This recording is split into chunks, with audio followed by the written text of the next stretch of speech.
but rather the extent to which the competitive process encourages innovation. And Justin, how does he see the competitive process encouraging innovation, or what factors are important?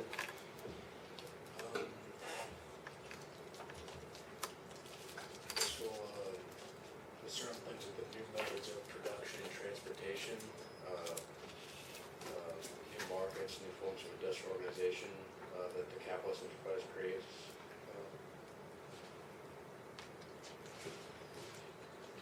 Yeah, that's right. Does anyone want to elaborate on that, or what else did other people get from it? Clementina? He also talks about how competition can make it better, just because people have to raise their standards of quality and provide better service to people.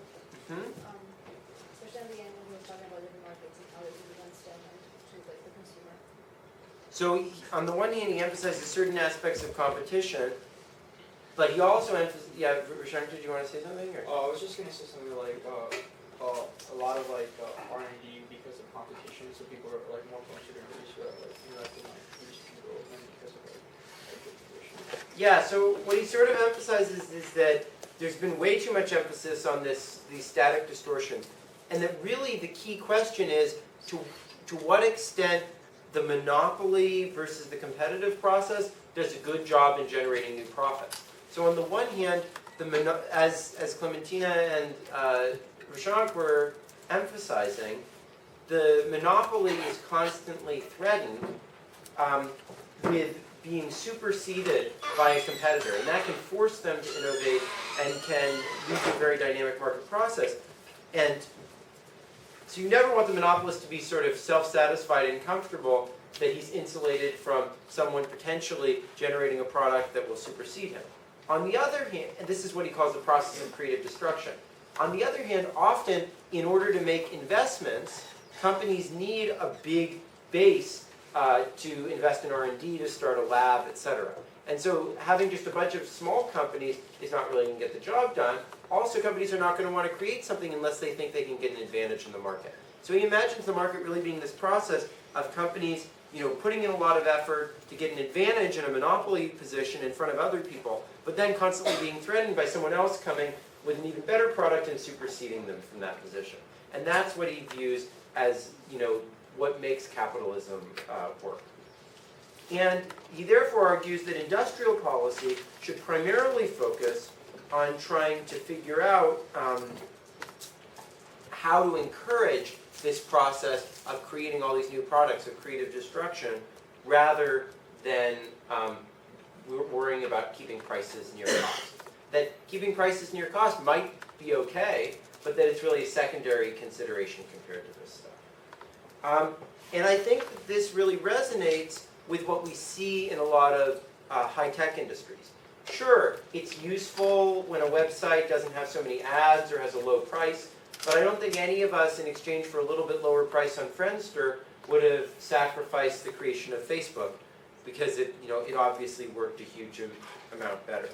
Apple's products have been expensive, but I don't think that the main dynamics of that industry have been driven by how exactly expensive this iteration of the iPhone is, but by how quickly they're coming out with new products which are totally changing the industry. And that's the whole way that a lot of these companies work, is they're engines for creating the next innovation rather than for keeping down costs or driving down prices. Google, similarly, has been a latecomer to many different markets, including search. Alta Vista was there way before them, but they created very new technologies that superseded these other companies, not doing the same thing as them, but really redefining the way that the marketplace worked. And Google has acquired an extremely dominant position in the market because of that. But I think a lot of people think that it's worth them having done that in order to have created the incentives for Google to change all these different markets. The smartphone market is another great example of this.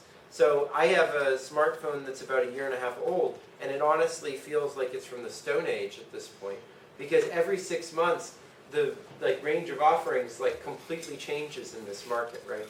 So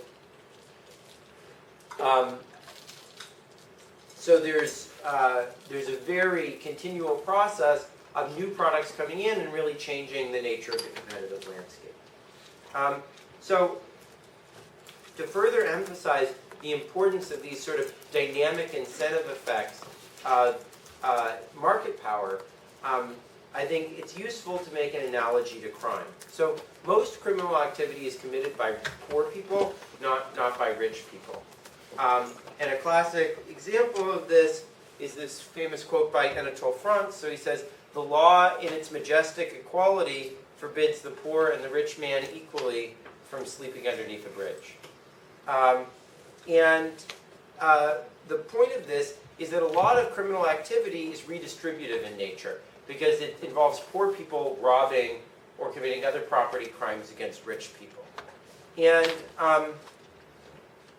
this often entails very little efficiency loss, at least in the short run, right? If I'm a poor person and I steal something from a rich person, I value that thing more than they do. There's not much efficiency lost by transferring the thing from them to me. So, in fact, most of the efficiency loss comes from us having police who we have to pay to stop you from doing that, right? And so, from a static perspective, we should just make crime legal, right? We should just let the poor people steal from the rich people and not waste our money on the police to stop them and so forth. Now, I think we all think this is an absurd conclusion, but the useful thing about absurd conclusions is they lead us to re-examine the premises from which we drew them, and maybe those premises that we use in some other context lead to a less obviously absurd conclusion, but one that's equally absurd because it's based on the same premises. So the key thing to think about is what are the long-term or dynamic incentives of crime. So if we were to make crime legal, the problems we would run into is that a bunch of people would become criminals for most of their life rather than working. And if they become criminals rather than working, that's a big waste of people who could be productive rather than just thieves, right? Second, a lot of private people would spend a huge amount of money trying to protect their property from people stealing from them. And if people didn't have the security to know that their property would be safe, they would be discouraged from working, and being productive and trying to accumulate wealth. And we think that the optimal redistribution system that we talked about, a week ago, would be a much more efficient way, just taxing people in the right progressive way, than allowing just random people to be stealing from other people.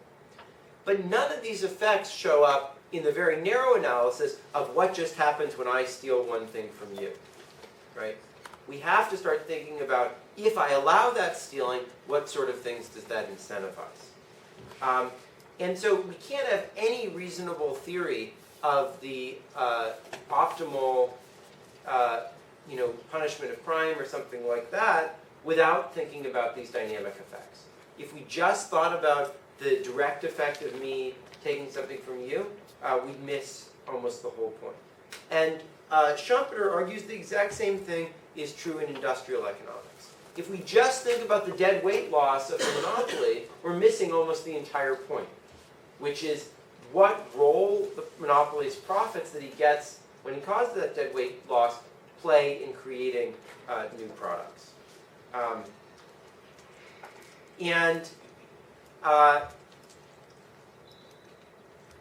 Okay, so in fact there's some broader similarities between criminal enforcement and intellectual property as well, which is that when I enforce the laws, that's really costly, right? I have to pay for courts, I have to pay for jails, I have to pay for police to catch people.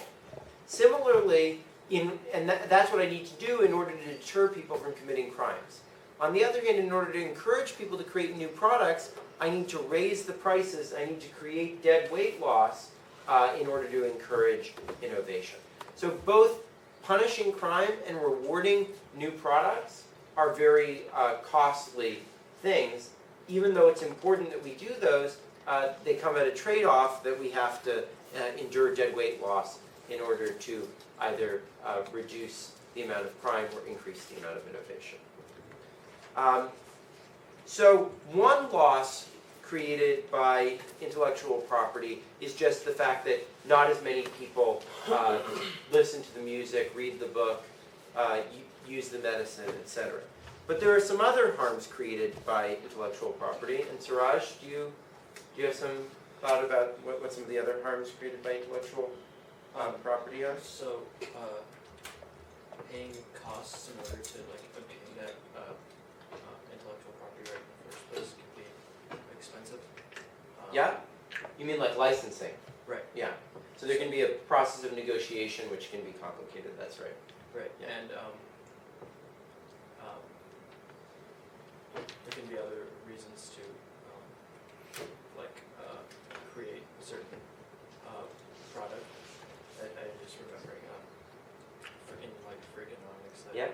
Stephen Levitt talked about how paying money to the people in the daycare center caused them to like produce more of like an undesirable behavior because they no longer had like an intrinsic motivation to stop what they were doing. That's an interesting potential problem that it could cause. I wasn't really thinking about that, but there are some contexts where that might be true.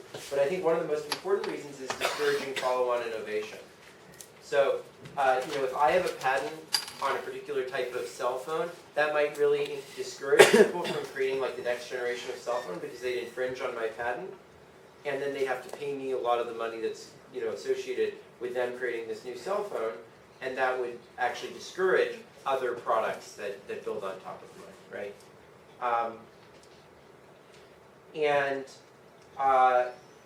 Another reason is that, as Suraj was saying, there can be a lot of litigation. Yeah, Amanda. I read somewhere that Apple had like patented unlocking cell phones through like Yeah. touchscreen. Or like that thing, Yeah. So how like what's gonna happen now with like? Well, so for example, that makes it really hard for people to do sort of like anything that like interacts with your phone by touching, right? And so that can really inhibit future innovation. So even though it might be useful to encourage Apple to create it in the first place, it might reduce the future innovation, right? So that's a big trade-off. Yeah. It also raised prices in Europe. An example, Yeah. I mean, issue was that it was in Europe. Yeah. And the patents, I can't speak to it. Patents in Europe are basically higher and more stricter, so in Europe the price will be much higher for Apple products. Yep. Meanwhile, in the States, just because they have not as strict, Yeah. they let the prices are lower. So people would rather come to from Europe to the United States to buy Apple products than to buy them there. Yeah, so, I mean, that's another thing. People could, if it's not the same across markets, having higher intellectual property protection can distort where people purchase the things, and people would make trips just to do it. Another thing is all the litigation that's associated with patents. So there's usually like lawsuits over whether the patents are valid or not. A lot of money can be wasted that way. Another thing is that it can, as Suraj was saying, it can reduce potentially the intrinsic motivation people have to create. So I think it's a bit related to what you were saying, Suraj, but if you have patents on certain follow-on innovations, and I created a innovation like LaTeX or some open source software precisely because I wanted a lot of people to be using it. If someone else comes later and like patents some improvement they make on it, that could reduce the number of people who have access to that software, and that could reduce the attractiveness to me of creating my software in the first place. The fact that it doesn't get as broadly distributed. Yeah, Mike. I'm not sure if this is Yeah. the same thing as follow-on innovation. Yeah. Like a lot of companies, like small companies, will just buy out patents and hope that larger companies who are actually innovating will infringe on their patents and like they can sue them for that. Yeah, I think that's sort of like the most extreme version of this type of thing. That's called patent trolling.